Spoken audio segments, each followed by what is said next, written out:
Imagina un ser que no necesita girar la cabeza para observar el camino que ha dejado atrás ni el abismo que se extiende ante sus pies. En el corazón de la antigua Roma, mientras otros dioses parpadeaban ante el destino, existía una entidad cuya mirada fracturaba la linealidad del tiempo. No era un guerrero con espada, ni un rayo que descendía del cielo, sino una presencia silenciosa apostada en cada entrada, en cada salida y en cada suspiro de cambio. Jano, el dios de las dos caras, poseía el don más aterrador y codiciado del universo, la capacidad de ver el pasado y el futuro de forma simultánea. Para él, el ayer no es un recuerdo y el mañana no es una incertidumbre. Ambos son una realidad presente que se despliega ante sus ojos de piedra. Durante siglos, los romanos supieron que ninguna empresa, ninguna guerra y ningún matrimonio podía prosperar si este centinela del destino decidía cerrar sus puertas.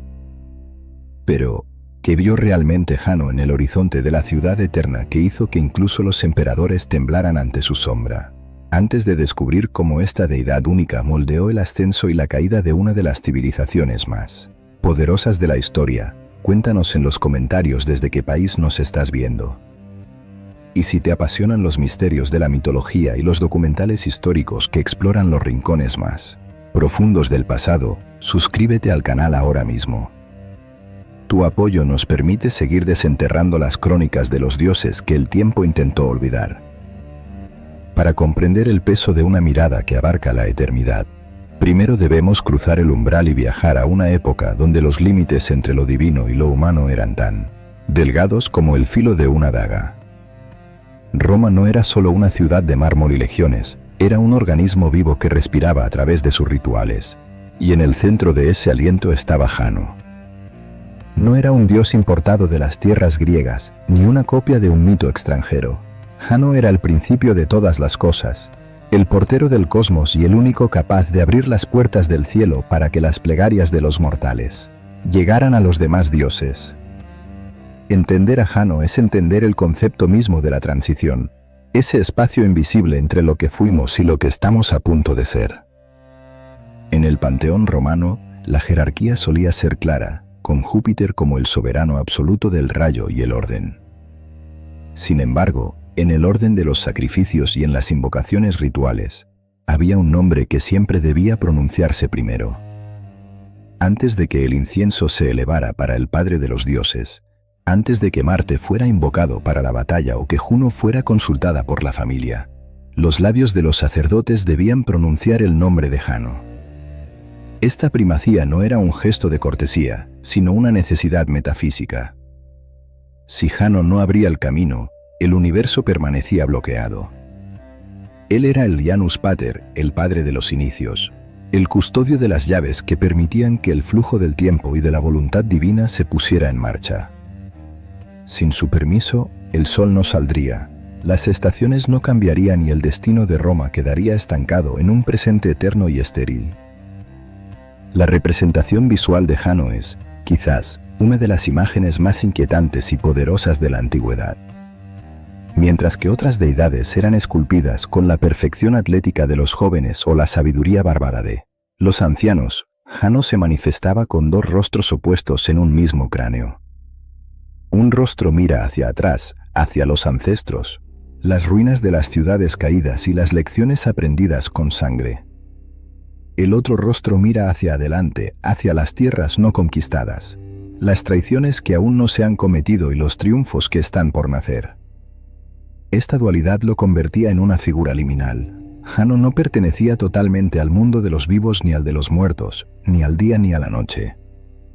Él era el puente, el pasaje, la puerta misma que conecta dos estados del ser. En una sociedad tan obsesionada con los augurios y el orden como la romana, un dios que dominaba las transiciones era tanto una bendición como una fuente de temor constante. El escenario donde Jano ejercía su mayor influencia era el umbral, el limen. Para un romano, cruzar una puerta no era un acto trivial de movimiento físico, sino un evento espiritual cargado de significado. Cada vez que una persona entraba en su hogar, abandonaba el mundo exterior de la política, el mercado y el peligro para entrar en el dominio sagrado de la familia y los lares. Jano era el guardián de ese tránsito. Se creía que su presencia habitaba en los marcos de madera y en los goznes de metal. Él vigilaba quién entraba y quién salía, asegurándose de que la impureza del exterior no contaminara la paz interior. Esta función de portero, o janitor, es de donde proviene nuestra palabra moderna para conserje, pero en la antigua Roma, el cargo era divino. Jano era el centinela que prevenía que las fuerzas del caos traspasaran las fronteras de la civilización. Pero su vigilancia no se limitaba a las puertas domésticas. Jano era, sobre todo, el dios de los inicios públicos. El primer mes del año, enero, o Januarius, lleva su nombre porque representa la transición de un ciclo solar a otro. Al inicio de cada año, los romanos realizaban sacrificios especiales para Jano, pidiéndole que el nuevo periodo fuera propicio. Se le ofrecía una torta de sal y grano llamada janual, simbolizando que el primer alimento de la temporada le pertenecía a él. Era el momento en que el rostro que miraba hacia atrás evaluaba los errores del año que moría, mientras el rostro que miraba hacia adelante preparaba el terreno para las nuevas siembras y las futuras conquistas. Esta conexión con el tiempo circular convertía a Jano en el arquitecto invisible del calendario romano, el ritmo bajo el cual latía el corazón del imperio. La importancia de Jano se extendía incluso a la creación misma del mundo. En algunos textos antiguos, se le describe no solo como un dios de las puertas, sino como el propio caos, de donde surgió todo. Antes de que hubiera tierra, mar o cielo, Jano era esa masa indiferenciada de potencialidad. Cuando el universo tomó forma, él se convirtió en el mecanismo que permitía que las cosas se movieran de un estado a otro. Fue él quien separó los elementos y quien estableció las leyes del movimiento. Por esta razón, se le llamaba a veces el dios de dioses, un título que sugería una antigüedad y una relevancia que precedía incluso a la llegada de las deidades del Olimpo que los romanos adaptarían de los griegos. Mientras que los griegos tenían a Hermes para los viajes y a Cronos para el tiempo, los romanos fusionaron estas funciones y muchas más en la figura solitaria y enigmática de Jano. En el tejido social de Roma, Jano también representaba el paso de la infancia a la adultez, de la paz a la guerra y de la vida a la muerte. Cada transición importante en la vida de un ciudadano estaba bajo su mirada bífida. Cuando un joven colgaba su bullet de niño para vestir la toga viril, Jano observaba. Cuando un general partía hacia las fronteras del Rino del Éufrates, Jano era el primero en ser consultado. Su dualidad no era vista como una hipocresía, sino como una honestidad brutal sobre la naturaleza de la realidad. Nada es una sola cosa, y cada comienzo lleva en su interior la semilla de su propio final. Esta filosofía impregnaba la mentalidad romana, otorgándoles una resiliencia única. Sabían que para ganar, primero debían entender el costo de lo que dejaban atrás. Sin embargo, había un aspecto de Jano que resultaba especialmente perturbador para aquellos que buscaban seguridad absoluta. Al ser el dios de las puertas, Jano también era el dios de la incertidumbre. Una puerta abierta es una invitación, pero también es una vulnerabilidad. Una puerta cerrada es una protección, pero también puede ser una prisión. Jano controlaba ambos estados. Se decía que él poseía una vara en su mano derecha y una llave en la izquierda, los instrumentos de su oficio. La vara para guiar y castigar a quienes intentaran cruzar sin permiso, y la llave para desbloquear los secretos del universo. Quien poseía la llave de Jano, poseía el acceso a todas las posibilidades. Pero, ¿qué sucede cuando el guardián decide que una puerta debe permanecer cerrada para siempre? ¿O cuando decide abrir una que debería haber permanecido sellada por el bien de la humanidad? A medida que Roma crecía de una pequeña aldea a orillas del Tíber hasta convertirse en la dueña del mundo conocido, la figura de Jano se volvía más compleja y su culto más sofisticado. Ya no era solo el dios de la puerta de la choza de un pastor, sino el dios que vigilaba las fronteras de un imperio que no parecía tener fin. Los romanos comenzaron a ver en sus dos caras una representación de su propio poder, una cara que miraba hacia el este, hacia las ricas tierras de Asia, y otra hacia el oeste, hacia las salvajes extensiones de Hispania y la Galia. Jano se convirtió en el símbolo de la omnipresencia romana, Una deidad que reflejaba la ambición de un pueblo que quería verlo todo y poseerlo todo. Pero en esa ambición residía una trampa, una que Jano, con su visión del futuro, conocía perfectamente. El misterio que rodeaba a esta deidad se profundizaba con su falta de mitología narrativa tradicional. A diferencia de Hércules y sus trabajos o de los amoríos de Venus, Jano no protagonizaba grandes epopeyas de aventuras. Su existencia era puramente funcional y existencial. Él era el proceso. No necesitaba actuar porque su mera presencia definía el campo de juego donde todos los demás actuaban. Esta naturaleza abstracta lo hacía más imponente. Los romanos no le rezaban por amor o por venganza, sino por eficacia. Le rezaban para que el camino fuera recto, para que el puente no se cayera y para que el cambio de era no trajera la ruina. Jano era el seguro de vida de una civilización que sabía que el caos siempre está acechando justo al otro lado, del umbral. Y así, mientras el sol se ponía sobre las colinas de Roma y las sombras se alargaban en el foro, los rostros de Jano permanecían impasibles. El que miraba al pasado recordaba los humildes comienzos, el sudor de los fundadores y las cenizas de los enemigos derrotados. El que miraba al futuro veía las llamas de los incendios que vendrían, las traiciones en el Senado y el silencio final de las ruinas. Jano lo sabía todo, pero su papel no era intervenir, sino permitir que el tiempo fluyera. Él era el umbral del tiempo, y Roma apenas estaba comenzando a cruzarlo. Lo que encontrarían al otro lado, en los oscuros pasadizos de su propia historia, dependería de si Jano decidía mantener las llaves giradas a su favor. Y ese fue solo el comienzo de su influencia. En el vasto tapiz de la mitología antigua, casi todas las deidades tienen un árbol genealógico que explica su poder. Sabremos quiénes fueron los padres de Zeus. Conocemos el nacimiento de Afrodita de la espuma del mar y las complejas dinámicas familiares de los dioses del Olimpo. Pero cuando intentamos rastrear el linaje de Jano, nos encontramos con un vacío absoluto que desafía la lógica de los mitos tradicionales. Jano es, en el sentido más estricto de la palabra, un dios sin origen conocido. No fue importado de Grecia. No es una adaptación de una deidad etrusca y no tiene un equivalente en ninguna otra cultura del Mediterráneo. Él es una creación puramente romana, una entidad que parece haber existido siempre, incluso antes de que el primer ladrillo de Roma fuera asentado sobre la tierra. Esta falta de raíces no lo hacía más débil, al contrario, le otorgaba una autoridad primordial que los propios romanos encontraban sobrecogedora. Para los cronistas de la antigüedad, esta ausencia de padres era un enigma que intentaron resolver mediante la especulación filosófica. Algunos poetas y pensadores, como Ovidio, sugirieron que Jano no era un hijo de otros dioses, sino que él mismo era el material del que estaba hecho el cosmos. En esta visión, Jano era originalmente el caos, esa masa informe y confusa donde los elementos estaban mezclados sin orden ni concierto. Cuando el mundo comenzó a tomar forma, el caos no desapareció, sino que se transformó en Jano. Su capacidad de mirar en dos direcciones era el resultado de haber sido, en el principio de los tiempos, una esfera que lo abarcaba todo. Al separarse el cielo de la tierra y el agua del aire, Jano conservó esa visión dual como un vestigio de su estado original.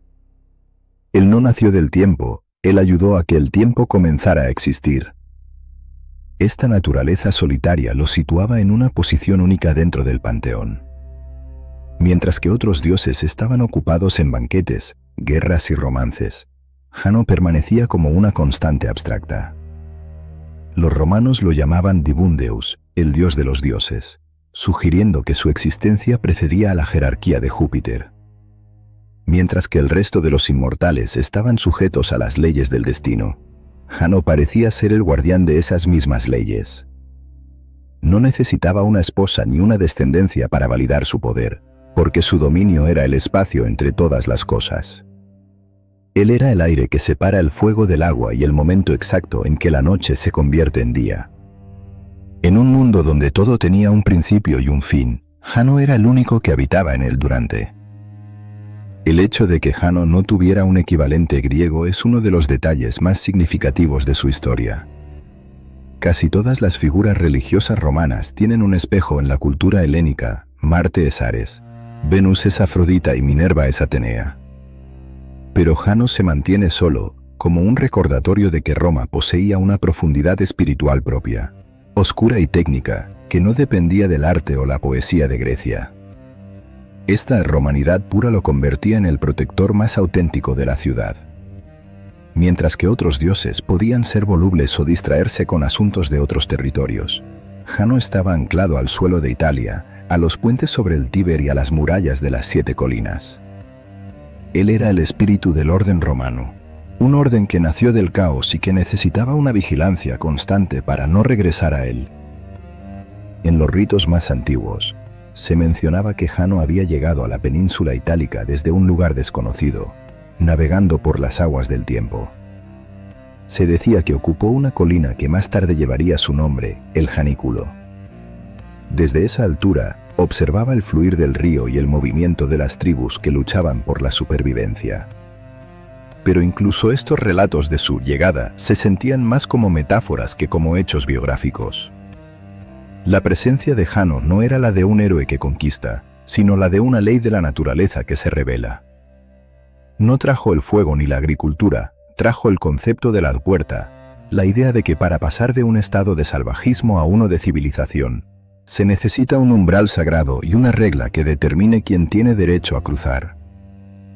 La falta de una forma humana estándar también contribuía a su aura de misterio. Aunque se le representaba con 2 rostros, a menudo estos no eran idénticos.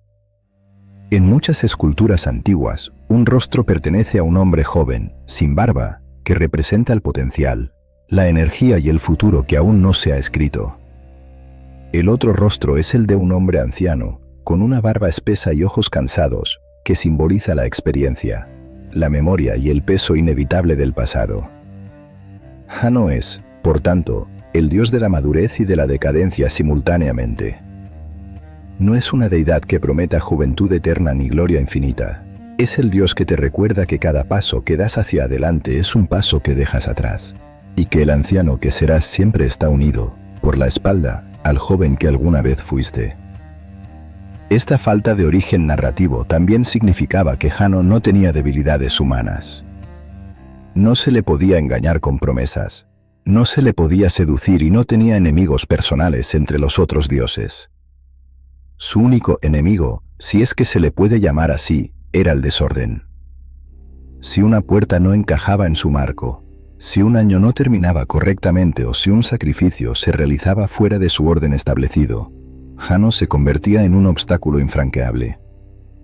Sin su favor, los romanos sentían que el universo perdía su cohesión. Era el pegamento invisible de la realidad. Por eso, incluso en los tratados de paz más importantes, su nombre era invocado para asegurar que la transición de la guerra a la armonía fuera sólida y verdadera. La figura de Jano sin origen también servía como un recordatorio de la humildad para los líderes de Roma. Si incluso el dios más antiguo y poderoso de la ciudad no tenía una historia de linajes heroicos o de nacimientos milagrosos, entonces el valor de un hombre no residía en su sangre, sino en su función y en su capacidad para mantener el orden. Jano era el dios del cargo, no de la persona.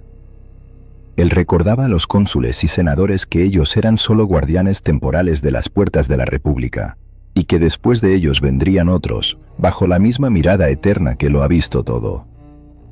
La eternidad de Jano era un espejo donde la brevedad de la vida humana se hacía evidente.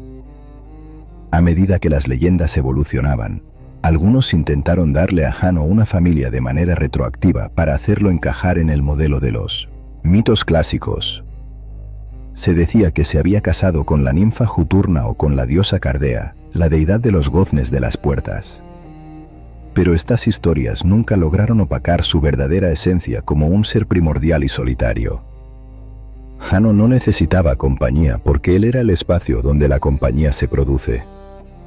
Él era el anfitrión del mundo, el que abre la casa para los invitados y el que cierra la puerta cuando la fiesta ha terminado. Su soledad era una soledad de vigilancia, la del centinela que no puede permitirse dormir porque el tiempo nunca se detiene.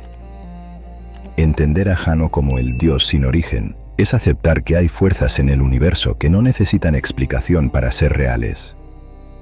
Los romanos eran un pueblo práctico, y para ellos, la utilidad de Jano era su mejor prueba de existencia. No importaba de dónde venía, sino que hacía, él garantizaba que el sol saliera, que el mes de enero comenzara y que las plegarias fueran escuchadas. Era la infraestructura espiritual de la civilización. Pero bajo esa utilidad práctica, siempre latía el misterio de su mirada doble. ¿Qué secretos guardaba el rostro que miraba hacia el inicio absoluto del caos? ¿Y qué horrores o maravillas observaba el rostro que miraba hacia el final de los tiempos? ¿Un final que solo él podía ver con claridad? Esta incertidumbre sobre su principio lo convertía en el dueño absoluto de los finales. Si no sabíamos cómo había empezado Jano, ¿cómo podíamos saber cuándo terminaría su vigilancia? Para los romanos, la respuesta era simple: Jano no terminaría mientras Roma existiera. Él era el principio de la ciudad y sería su último testigo. Su naturaleza sin origen le permitía ser eterno en ambas direcciones, una paradoja viviente tallada en piedra que recordaba a cada ciudadano que, antes de que ellos llegaran al mundo, Jano ya estaba allí, esperando en la puerta, y que cuando ellos se marcharan, él seguiría allí, cerrándola suavemente detrás de ellos. Y ese fue solo el comienzo de su poder sobre los destinos mortales. En la vida cotidiana de la antigua Roma, la presencia de Jano no era un concepto abstracto reservado para los filósofos o los altos sacerdotes. Era una realidad palpable que se encontraba en cada esquina, en cada hogar y en cada paso que un ciudadano daba por las calles empedradas de la ciudad. Jano era, ante todo, el Janus, una palabra que en latín designaba no solo al dios, sino al arco o pasaje mismo. Para los romanos, una puerta no era simplemente un objeto de madera o metal que separaba dos espacios físicos. Era un umbral sagrado, una frontera entre dos mundos, y Jano era el guardián absoluto de ese límite. Su dominio sobre las entradas y salidas lo convertía en la deidad más cercana a la experiencia humana del movimiento y el cambio. Cada vez que un romano cruzaba el umbral de su casa para dirigirse al foro, estaba realizando un acto religioso, aunque fuera inconsciente. El pie derecho debía cruzar primero para evitar el mal augurio, pero era la protección de Jano la que garantizaba que ese tránsito fuera seguro. Como Janus Patulcius, el dios que abre, él desbloqueaba el camino hacia el mundo exterior, lleno de oportunidades y peligros. Como Janus Clusivius, el dios que cierra, él aseguraba que, al regresar, la puerta se sellara contra las sombras, los espíritus malignos y la incertidumbre de la noche. Esta función dual de abrir y cerrar no era solo física, sino espiritual. Jano controlaba el acceso a la seguridad, a la intimidad y, en última instancia, a la paz del espíritu. Pero la jurisdicción de Jano como guardián se extendía mucho más allá de las puertas domésticas. Él era el custodio de los Jani, esos pasajes cubiertos que se encontraban en los cruces de caminos y en las entradas de los mercados. Estos arcos no eran edificios cerrados, sino estructuras que marcaban una transición en el espacio público. Al caminar bajo un arco de Jano, el ciudadano romano recordaba que estaba dejando atrás una zona de la ciudad para entrar en otra, o que estaba pasando de una actividad comercial a una religiosa. Jano era el dios que organizaba el caos urbano, dando sentido al movimiento de miles de personas que fluían por las venas de Roma como la sangre por un cuerpo vivo. Sin su vigilancia, la ciudad no sería más que un laberinto sin orden ni propósito. Esta función de portero celestial le otorgaba un poder que incluso los dioses más imponentes debían respetar. Se decía que Jano poseía las llaves de las puertas del cielo. Según la tradición, los demás dioses, incluidos Júpiter y Juno, dependían de Jano para que sus propios dominios permanecieran accesibles. Él era quien abría las puertas de la aurora para que el sol pudiera salir y quien las cerraba tras el ocaso para dar paso a las estrellas. Esta idea de Jano como el portero del cosmos reforzaba la noción de que él era la infraestructura misma de la realidad. Si Jano decidía girar sus llaves y bloquear los cielos, la comunicación entre lo divino y lo humano se cortaría para siempre. Las plegarias quedarían atrapadas en la atmósfera, Los sacrificios no tendrían destinatario y el universo caería en un silencio sepulcral. Es por esta razón que en cualquier ritual, sin importar a qué deidad estuviera dedicado, Jano siempre recibía la primera invocación. Antes de sacrificar un buey a Marte para obtener la victoria, o de ofrecer flores a Ceres para una buena cosecha, el sacerdote debía pronunciar el nombre de Jano y ofrecerle una libación. Este gesto no era una señal de que Jano fuera superior en fuerza a los demás, sino que era el reconocimiento de que él era el conducto. Él era la puerta que permitía que la intención del mortal llegara al oído del inmortal. Ignorar a Jano al comienzo de una ceremonia era condenar esa ceremonia al fracaso absoluto. Era como intentar entrar en una casa sin antes pasar por la puerta principal. En el arte y la numismática romana, Jano solía aparecer sosteniendo sus atributos más característicos, la llave y el bastón. La llave, o clavis, no era solo un símbolo de su oficio como portero, sino una representación del conocimiento secreto y del acceso a lo invisible. Poseer la llave de Jano significaba tener el poder de iniciar procesos, de desbloquear destinos y de revelar verdades ocultas. El bastón, por otro lado, era el símbolo de su autoridad como guía y protector del camino. Con él, Jano apartaba los obstáculos y dirigía a los viajeros por la senda correcta. Para un pueblo de conquistadores, constructores de caminos y viajeros como los romanos, estas herramientas eran fundamentales. Jano era el dios de la logística divina, el que aseguraba que todo estuviera en su lugar y que cada movimiento tuviera un inicio claro y un final definido. Incluso los puentes, esas maravillas de la ingeniería romana que conectaban provincias lejanas, estaban bajo su protección. La palabra pontifex, que designaba a los más altos sacerdotes, tiene su raíz en la construcción de puentes, y Jano era el patrón espiritual de esta unión entre dos orillas. Construir un puente era, en esencia, crear una puerta sobre el agua, un nuevo umbral en la naturaleza. Jano observaba desde sus dos rostros cómo el hombre desafiaba la separación geográfica para crear unión. Su vigilancia garantizaba que el puente no solo soportara el peso de las legiones y los carros, sino que también fuera un pasaje sagrado donde la civilización fluyera sin interrupciones. Sin embargo, ser el guardián de las puertas también implicaba una responsabilidad aterradora, la de decidir quién queda fuera. Una puerta que protege también excluye. Jano era el juez de la entrada, el que determinaba si una persona, una idea o un ejército era digno de cruzar el umbral. En tiempos de peste o de crisis política, los romanos acudían a Jano con una urgencia renovada, suplicándole que cerrara las puertas de la ciudad contra la enfermedad y la discordia.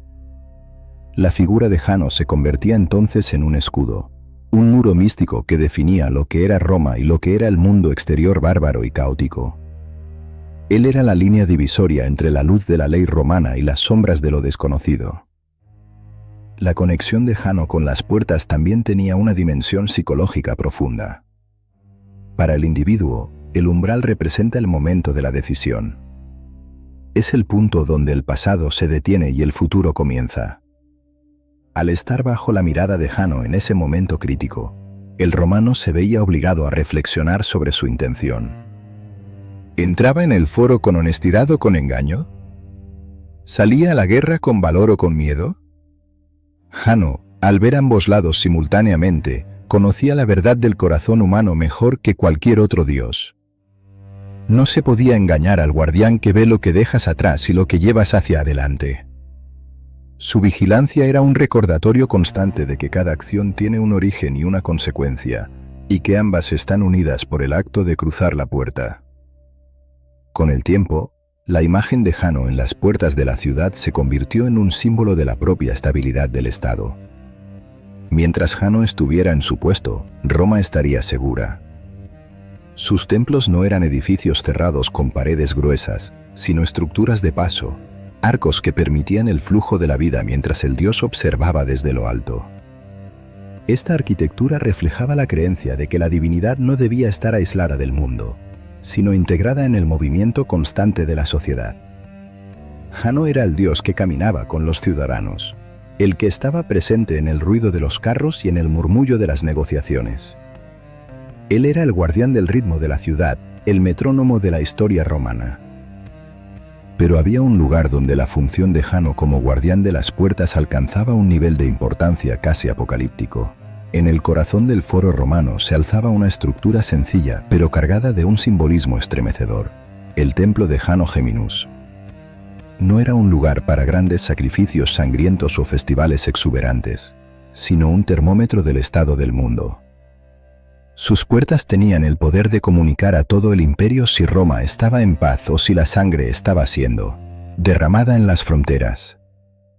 Ese umbral específico, custodiado por el dios de las dos caras, guardaba el secreto más oscuro de la naturaleza humana y el destino de la civilización misma.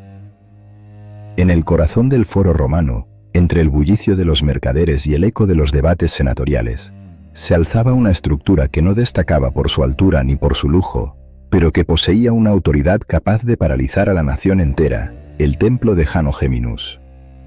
A diferencia de otros templos, que eran moradas cerradas para las estatuas de los dioses, el recinto de Jano era esencialmente un pasaje, una estructura de doble entrada conectada por muros laterales.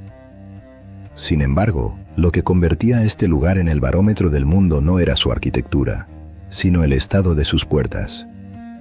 Por orden del legendario rey Numa Pompilio, se estableció una ley sagrada que perduraría por más de 1000 años. Las puertas de Jano debían permanecer abiertas mientras Roma estuviera en guerra, y solo podían cerrarse cuando la paz reinara en todos los confines del imperio. Este simbolismo era tan potente como aterrador. Las puertas abiertas significaban que el dios estaba fuera, acompañando a las legiones en los bosques de Germania, en los desiertos de África o en las montañas de Asia. Jano, el guardián de los tránsitos, debía estar libre para asegurar el flujo de los ejércitos y el retorno de los generales. Pero, en términos prácticos, una puerta abierta era también una herida sangrante en el tejido de la civilización. Significaba que la violencia era la norma y que la seguridad del hogar estaba supeditada al acero y al escudo. Durante la mayor parte de la historia de Roma, los ciudadanos que pasaban frente al templo veían las puertas abiertas de par en par, un recordatorio constante de que, en algún lugar del horizonte, el mundo estaba en llamas. Cerrar las puertas de Jano era una hazaña política y espiritual de magnitudes casi míticas. No bastaba con una tregua temporal o un cese al fuego en una provincia lejana para que el templo se cerrara. No debía existir ni un solo conflicto activo en todo el dominio romano. Era un evento tan excepcional que, en los primeros 700 años de la ciudad, se dice que las puertas solo se cerraron en 2 ocasiones, una bajo el reinado de Numa, el fundador del rito, y otra tras el final de la Primera Guerra Púnica. El cierre del templo simbolizaba que Jano regresaba a su recinto, que la divinidad volvía a su hogar y que la ciudad podía, finalmente, exhalar un suspiro de alivio colectivo. El dios de las dos caras se convertía entonces en el carcelero de la guerra, encerrando el conflicto tras muros de bronce para que la paz pudiera florecer. La tensión narrativa de este ritual alcanzó su punto máximo con la llegada de Augusto, el primer emperador. Tras décadas de sangrientas guerras civiles que habían destrozado la República, Augusto utilizó la figura de Jano como el eje central de su propaganda. Él comprendió que el pueblo romano no solo deseaba la victoria, sino el fin de la incertidumbre. Bajo su mandato, las puertas de Jano se cerraron 3 veces, un hecho sin precedentes que marcaba el inicio de la famosa Pax Romana. Al cerrar esas puertas, Augusto no solo estaba realizando un acto administrativo, estaba proclamando que él poseía la llave de Jano, que él era el único capaz de poner fin al caos y de inaugurar una era de orden y estabilidad. Jano, el dios que lo ve todo, era el testigo de que el derramamiento de sangre había terminado. Sin embargo, el simbolismo de las puertas abiertas ocultaba una verdad más oscura sobre la psicología romana. Se decía que las puertas permanecían abiertas para que la ayuda del dios pudiera salir hacia los soldados. Pero otros relatos sugerían que lo que realmente se buscaba era que la guerra no quedara atrapada dentro de la ciudad. Mientras las puertas estuvieran abiertas, la violencia se proyectaba hacia afuera, hacia los enemigos, lejos del corazón sagrado de Roma.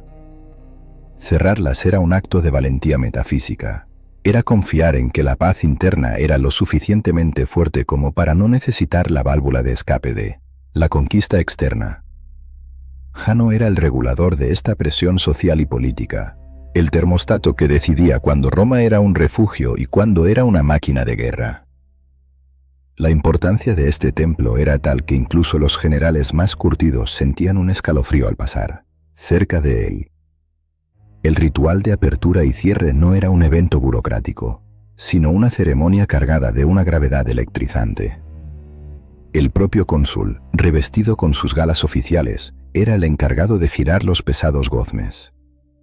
El sonido del bronce chocando contra la piedra resonaba por todo el foro como una sentencia de muerte o una promesa de vida.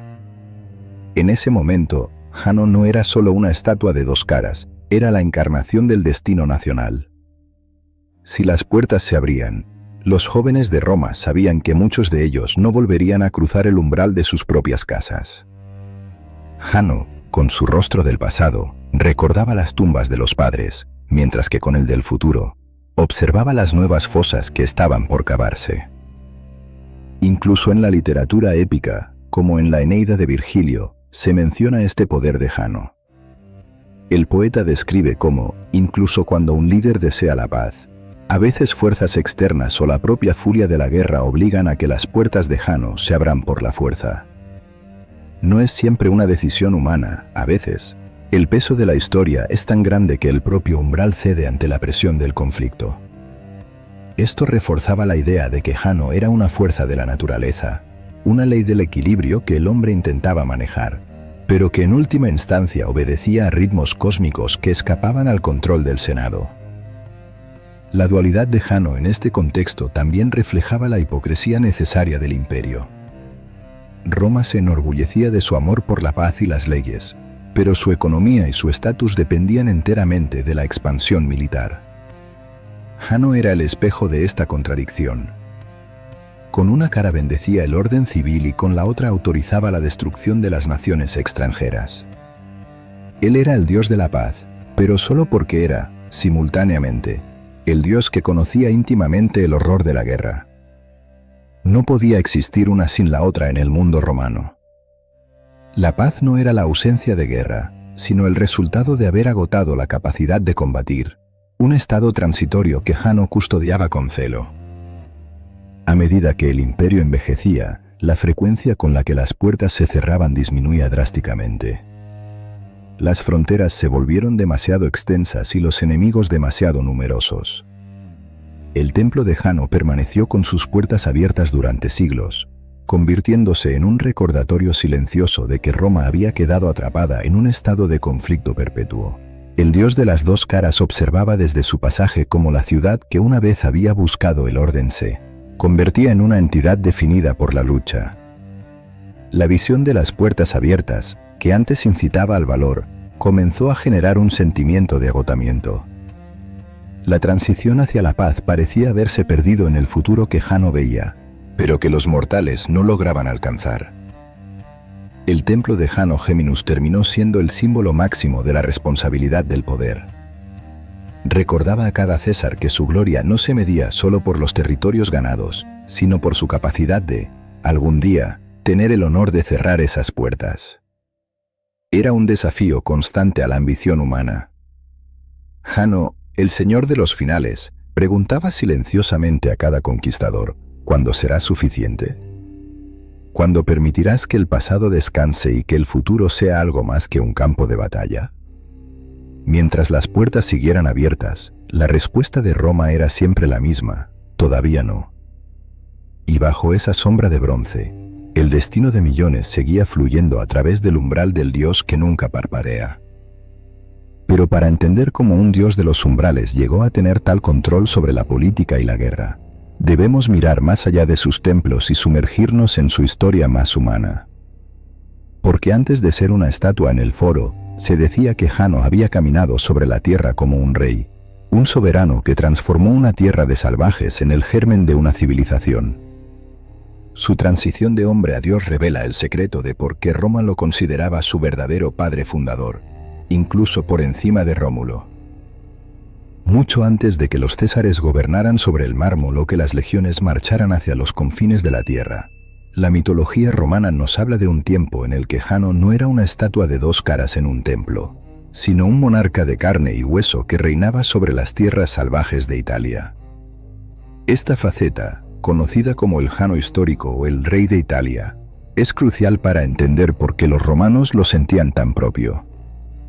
Mientras que otros dioses habitaban en cumbres lejanas o en las profundidades del mar, se decía que Jano había vivido en la colina del Janículo, observando el fluir del Tíber y transformando el caos de las tribus primitivas en la semilla de una civilización organizada.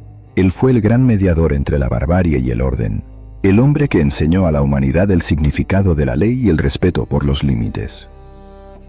Bajo su reinado, Italia vivió una era de oro que precedió incluso a la llegada de los dioses del Olimpo. Jano no era un conquistador que se imponía por la espada, sino un sabio que convencía por la razón. Se cuenta que, antes de su llegada, los hombres vivían sin leyes, sin ciudades y sin la noción del tiempo sagrado. Jano les enseñó el arte de la agricultura, el uso de las monedas para el comercio y la importancia de los ritos religiosos. Fue el primer arquitecto de la sociedad, el que trazó las fronteras entre lo que es mío y lo que es tuyo, estableciendo la propiedad y la justicia. En esta narrativa, sus dos caras no son una mutación divina, sino una metáfora de su sabiduría política. Un buen gobernante debe conocer perfectamente el pasado de su pueblo para poder guiarlo hacia un futuro próspero. Uno de los episodios más fascinantes de este periodo es el encuentro entre Jano y Saturno. Según la leyenda, Saturno llegó a las costas de Italia huyendo de la furia de su hijo Júpiter, quien lo había destronado y expulsado de los cielos. En lugar de ver en el dios caído una amenaza o un extranjero peligroso, Jano lo recibió con los brazos abiertos. Este acto de hospitalidad sagrada es fundamental en la identidad romana. Jano compartió su reino con Saturno y juntos dieron paso a la verdadera edad de oro de la humanidad. Un tiempo donde la tierra daba frutos sin necesidad de esfuerzo y donde no existía la esclavitud ni la guerra. Al acoger a Saturno, Jano demostró ser el dios de las transiciones no solo en el espacio, sino también en las relaciones humanas. Él fue quien permitió el paso del conflicto a la colaboración. La influencia de Jano como rey fue tan profunda que se le atribuye la invención de la navegación y la construcción de los primeros puentes. Se decía que él fue el primero en poner un barco sobre las aguas del Tíber, permitiendo que las comunidades aisladas comenzaran a intercambiar bienes e ideas. Esta es la razón por la que, en las monedas romanas más antiguas, el rostro de Jano aparecía en una cara y la proa de un barco en la otra. Él era el patrón de los pioneros, de los que se atrevían a cruzar el agua para buscar un nuevo horizonte. Su reinado en el Janículo no era solo un dominio geográfico, sino un faro de progreso. Jano representaba el momento exacto en que la humanidad dejó de simplemente sobrevivir para empezar a construir una historia. Sin embargo, la transición de rey a dios es quizás el misterio más profundo de su legado. A diferencia de otros héroes que ascienden al cielo tras una gran batalla, Jano pareció desvanecerse en la propia estructura del mundo que había creado. No murió, se convirtió en el umbral. Su autoridad como monarca terrenal era tan absoluta y tan justa que, tras su partida, los romanos no pudieron imaginar un mundo sin su vigilancia. Su espíritu quedó impregnado en las leyes que dictó y en las fronteras que marcó. Jano dejó de ser un hombre para convertirse en el principio de todas las cosas.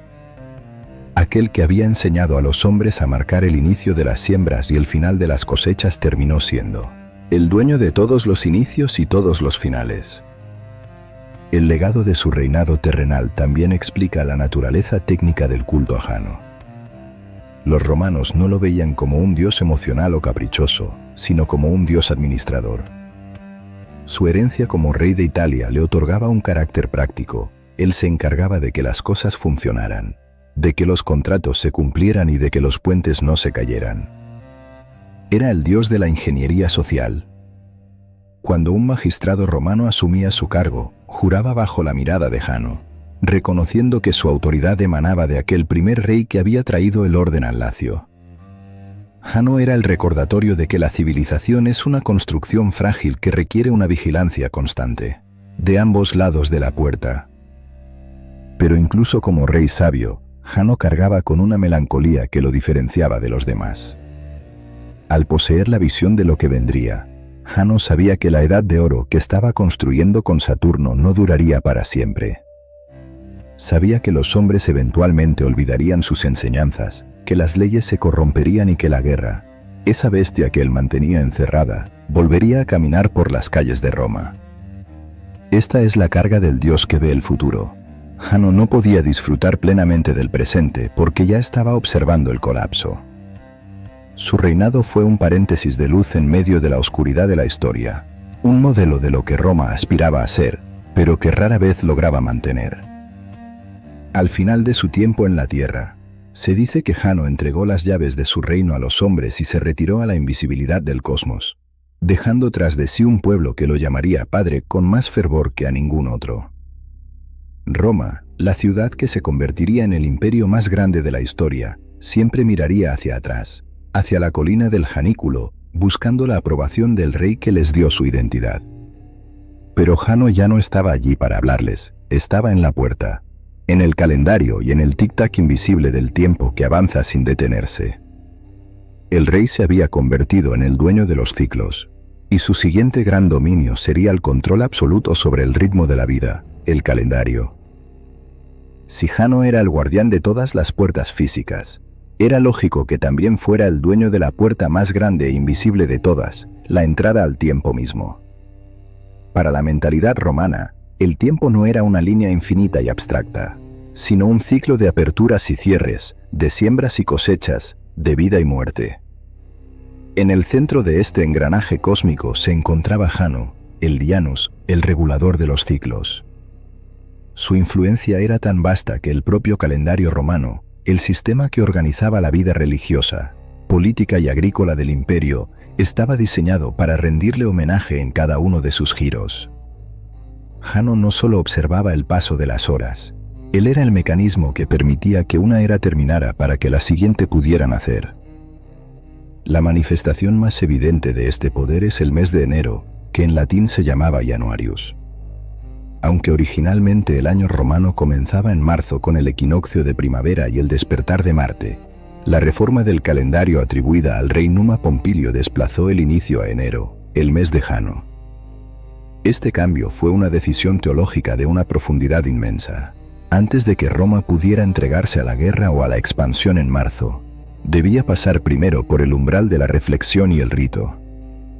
Enero es el pasaje oscuro entre la muerte del invierno y la promesa de la luz.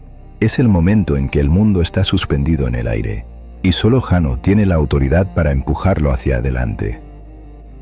Durante las calendas de enero, el primer día del mes, Roma se transformaba en un escenario de devoción total hacia el dios de las dos caras. No era un día para la tristeza por lo que se había perdido, sino para la esperanza estratégica.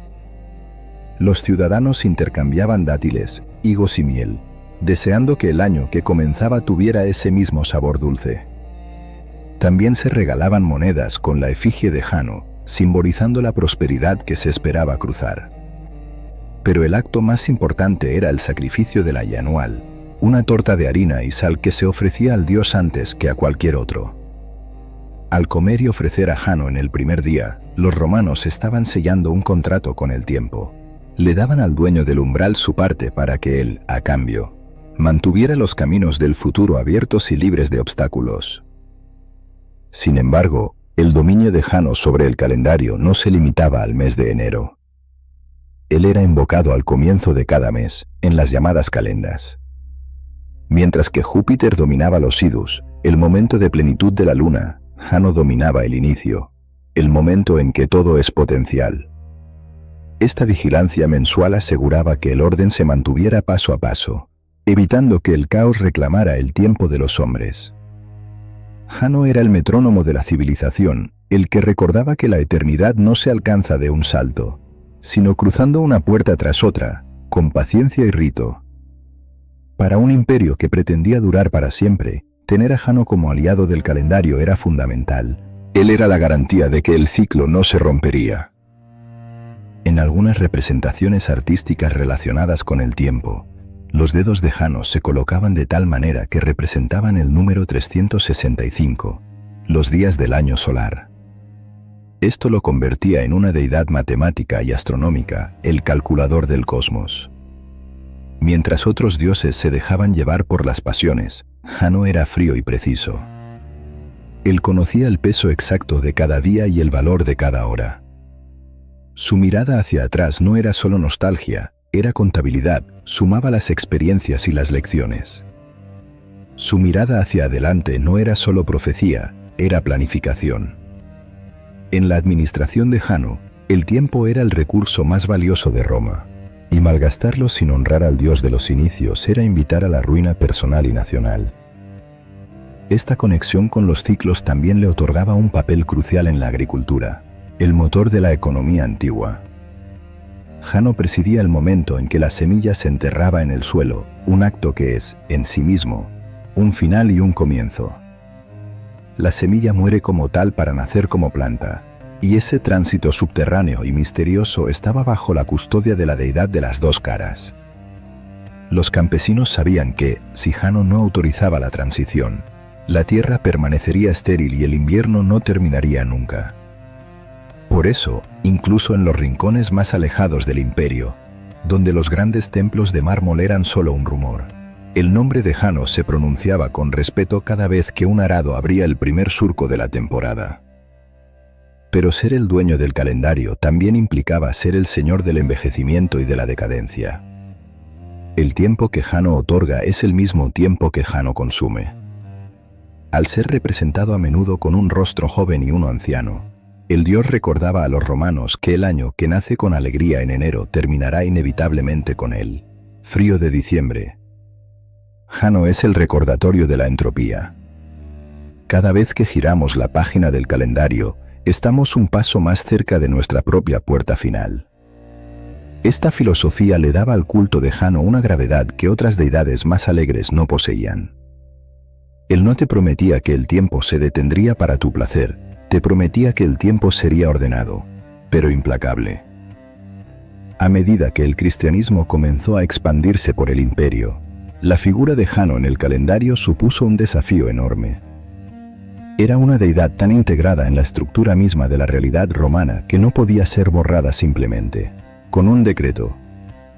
Incluso hoy, miles de años después de que el último sacerdote de Jano ofreciera una torta de sal en el foro, seguimos llamando al primer mes del año enero en honor a él. Jano sobrevivió a la caída de los ídolos porque se había convertido en el tiempo mismo. Su legado no está en las ruinas, sino en el hecho de que seguimos dividiendo nuestra vida en inicios y finales, celebrando cada año nuevo con la misma mezcla de mirada hacia atrás y esperanza hacia adelante que tenían los antiguos habitantes de Roma. El dueño del calendario nos enseña que el cambio es la única constante. Pero para un Dios que lo ve todo simultáneamente, el calendario es solo una ilusión para los mortales. Mientras nosotros experimentamos el paso del tiempo día a día, Jano observa la totalidad del ciclo como un mapa desplegado ante él. Esa mirada inevitable, que abarca el origen y el colapso sin pestañear, es lo que convertía a Jano en una figura tan inquietante.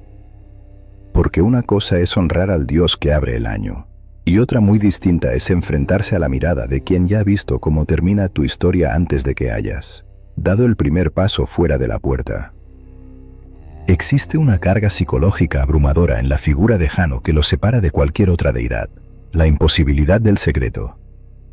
Mientras que otros dioses pueden ser engañados por las sombras, por el olvido o por la distancia, Jano posee la mirada inevitable. Para él, la realidad no es una sucesión de eventos que se desvanecen, sino un presente eterno y absoluto donde el pasado que intentamos enterrar y el futuro que intentamos ignorar coexisten con la misma nitidez. Esta omnisciencia temporal lo convertía en el juez más temido de la conciencia romana. No se trataba solo de un Dios que vigilaba tus actos, sino de un Dios que veía la trayectoria completa de tu vida como si fuera un solo trazo sobre el mármol. Esta capacidad de ver simultáneamente en dos direcciones opuestas es el símbolo máximo de la verdad sin filtros, el rostro que mira hacia atrás, a menudo representado con facciones curtidas y ojos que han visto siglos de colapsos. Es el rostro de la memoria total. Para los romanos, este Jano era el custodio de las deudas pendientes, de las promesas rotas y de los sacrificios olvidados. No importaba cuánto tiempo hubiera pasado desde una traición o un error, bajo la mirada de Jano, ese pasado seguía ocurriendo. En una cultura donde el honor y la reputación lo eran todo, la mirada de Jano servía como un recordatorio constante de que nadie puede escapar de su propia historia. El umbral de la puerta no solo separaba el afuera del adentro, sino que desnudaba la intención de quien lo cruzaba. Por otro lado, el rostro que mira hacia adelante, el rostro de la juventud y el potencial, es quizás el más aterrador de los dos. Es la mirada que observa el desenlace de nuestras decisiones antes de que las hayamos tomado. Para un ciudadano romano que partía a la guerra o un comerciante que invertía toda su fortuna en un barco, saber que Jano ya había visto el naufragio o la victoria generaba una tensión existencial profunda. Jano es el dios de la ansiedad y de la esperanza fundidas en una sola pieza. Él sabe qué hay detrás de la siguiente puerta, pero su naturaleza es el silencio. No es un oráculo que advierte, es un guardián que permite que el tiempo fluya según las leyes que él mismo ayuda a sostener. Su mirada no interviene, solo atestigua la inevitabilidad del destino. Esta mirada bífida también representaba el equilibrio necesario para la salud mental y política. Vivir solo mirando al futuro es caer en la ambición ciega. Vivir solo mirando al pasado es quedar atrapado en el remordimiento o la nostalgia. Jano obligaba a Roma a mantener la cabeza en ambos mundos. La política romana se basaba en el mos maiorum, la costumbre de los ancestros, pero siempre con la mirada puesta en la expansión y el progreso. Jano era el eje de esa balanza. Él recordaba que para que una nación avance con firmeza, debe mantener un ojo en las tumbas de sus padres y otro en las cunas de sus hijos. Perder una de las dos visiones era, para el pensamiento romano, el primer paso hacia la locura y el colapso. A nivel individual, la mirada de Jano se sentía especialmente fuerte en los momentos de crisis personal o de grandes transiciones de vida. En el lecho de muerte, los romanos creían que Jano estaba allí, no como un psicopompo que guía a las almas como Mercurio, sino como el umbral final. En ese último suspiro, el individuo se convertía, por un breve instante, en un reflejo de Jano. Miraba hacia atrás, evaluando toda una existencia que se cerraba, y miraba hacia adelante, hacia el misterio del Hades que se abría. Esa mirada final era el último acto de la vida bajo la custodia del dios de las dos caras. Jano era el alfa y el omega de la experiencia humana, el testigo silencioso que cerraba el libro de la vida con la misma impasibilidad con la que lo había abierto, décadas atrás. Sin embargo, había un secreto aterrador que los sacerdotes susurraban sobre la mirada de Jano, la posibilidad de que el dios hubiera visto el fin de la propia Roma. Si Jano podía ver el futuro de forma simultánea, eso significaba que mientras observaba la fundación de la ciudad por Rómulo, también estaba observando el momento en que el último emperador caería y los templos serían devorados por la maleza. Esta idea convertía a Jano en una deidad melancólica. ¿Cómo puede un dios sonreír ante el ascenso de un imperio si al mismo tiempo está viendo su putrefacción? Esta dualidad emocional impregnaba su culto de un respeto sombrío.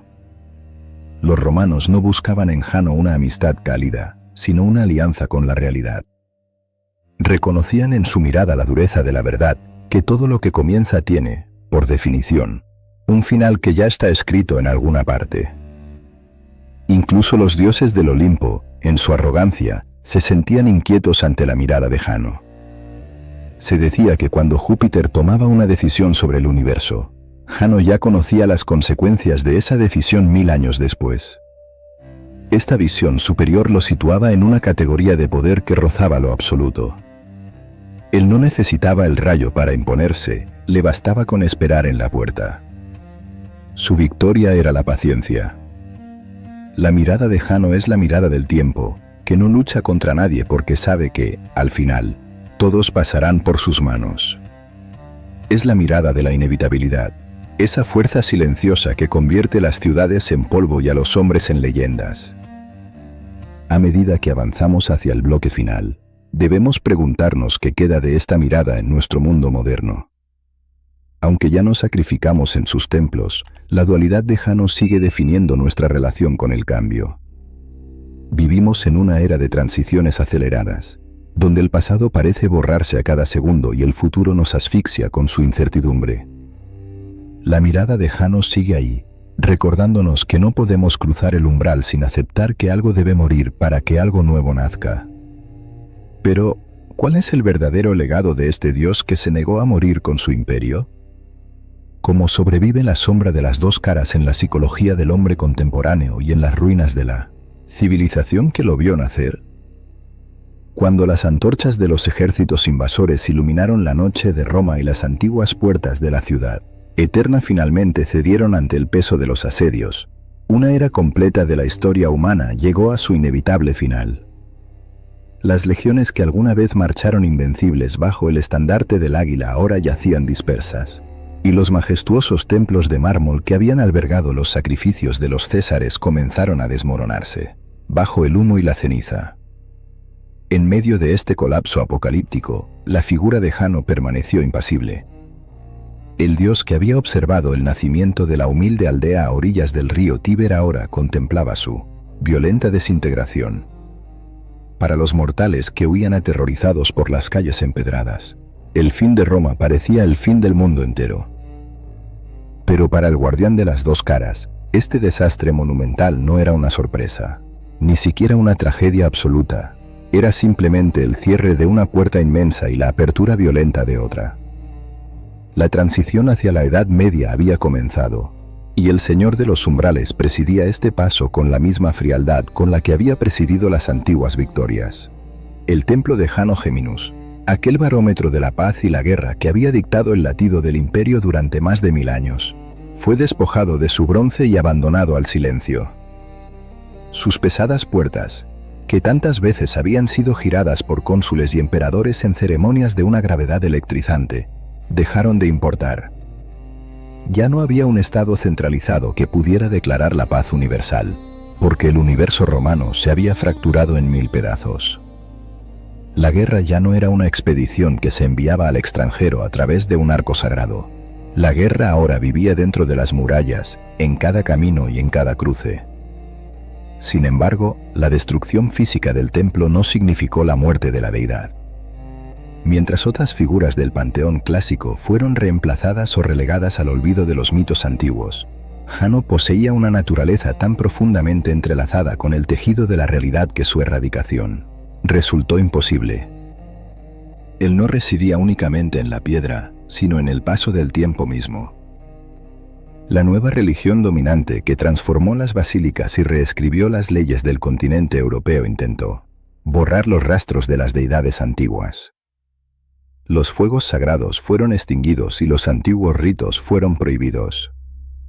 Pero incluso los monarcas que se alzaron sobre las ruinas del imperio tuvieron que someterse al orden cronológico que Jano había establecido. El mes de enero continuó marcando el comienzo del año.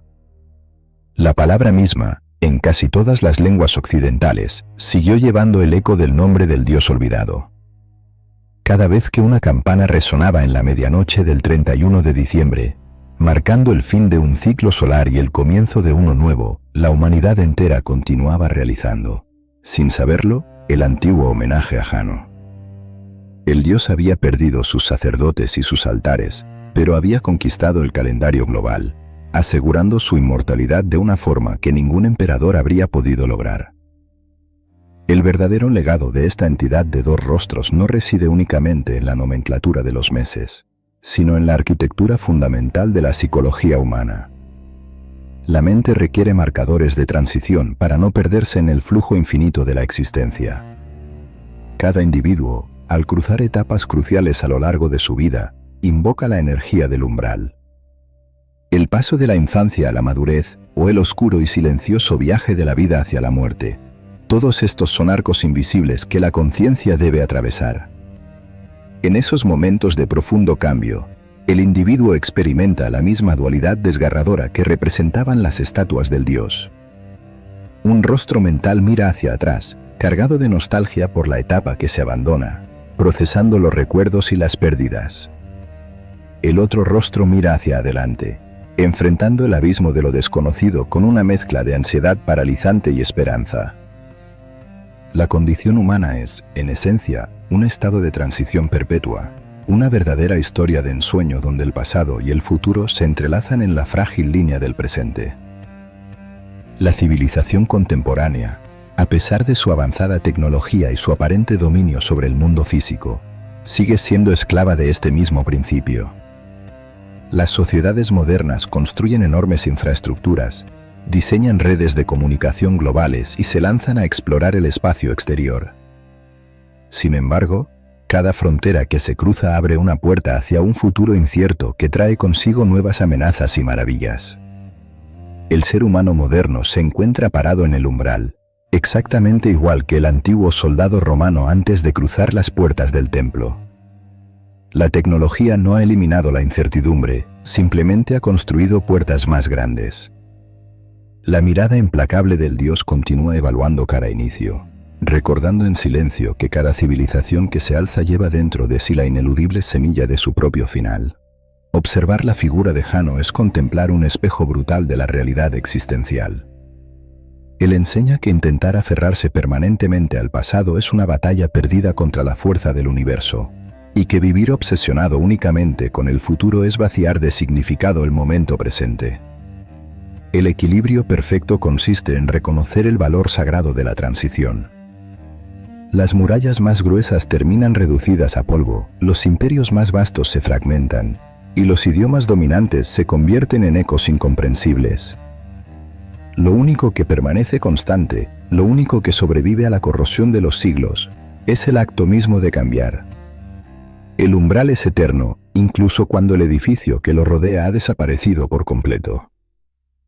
En las noches más profundas, cuando el ruido del mundo se apaga y la mente queda a solas con sus propios ecos, es posible sentir la presencia de esta deidad liminal. Ese espacio silencioso entre el estado de vigilia y el sueño es el último gran dominio de Jano.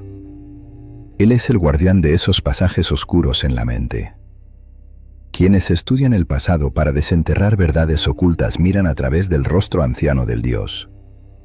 Quienes construyen las utopías del mañana utilizan la visión del rostro joven. La historia no es una línea recta que avanza sin tropiezos. Es un ciclo incesante de puertas que se abren con estrépito y se cierran con lamento. El secreto aterrador que los sacerdotes romanos guardaban no era que el imperio fuera a caer, sino que la caída era necesaria para que algo nuevo pudiera nacer. Jano no sentía piedad por Roma. Su lealtad no pertenece a ninguna bandera ni a ninguna época. Su lealtad es exclusiva hacia el flujo implacable del tiempo. Comprender el legado de la dualidad es aceptar esta dura verdad cósmica. La grandeza de Roma no residió en evitar su destrucción, sino en estructurar el mundo de tal manera que sus ritmos siguieran dictando el orden del tiempo milenios después. Jano fue el arquitecto supremo de ese orden. Al final del camino, cuando todas las grandes eras hayan concluido, la única estructura que quedará en pie será un arco solitario en medio del vacío.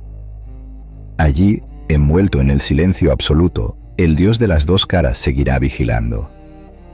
Ya no habrá cónsules para girar los goznes de bronce, ni mortales desesperados ofreciendo sacrificios en el mes de enero.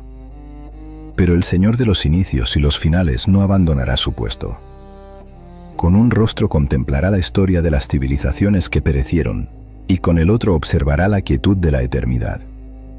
Mientras exista un límite entre lo que fue y lo que será, Él siempre estará allí.